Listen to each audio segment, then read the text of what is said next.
Welcome to Man Does Tech, where I solve the problems you didn't even know you had. You begin by preparing the hardware. Make sure the motion controller has some charge, the Ps3 is powered on, and you're signed into a profile.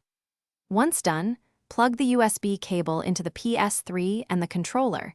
This forces initial wired recognition and pairs Bluetooth addresses. Make sure to keep other Bluetooth devices away so the console picks the controller. This wired step is critical because it tells the Ps3 to accept that controller and store its Bluetooth ID for wireless use. After the wired connection, press the PS button to register the controller. You'll see a player light turns solid when paired.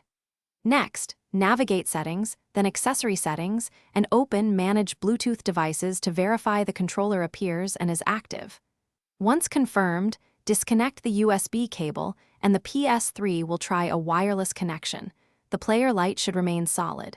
If you need to configure motion sensitivity, open the Game or System Calibration tools to adjust how the motion sensors. Finish by testing the motion controller in a compatible title and checking every button and stick to ensure responsiveness. If motion seems off, recalibrate in-game or via system settings, make adjustments and retest. Should the controller fail to connect wirelessly, reconnect it via USB to repair, or press the small reset button on the back with a paperclip to clear pairing data and repeat the process. This reset usually solves persistent disconnects. Try it before replacing hardware. Thanks for watching.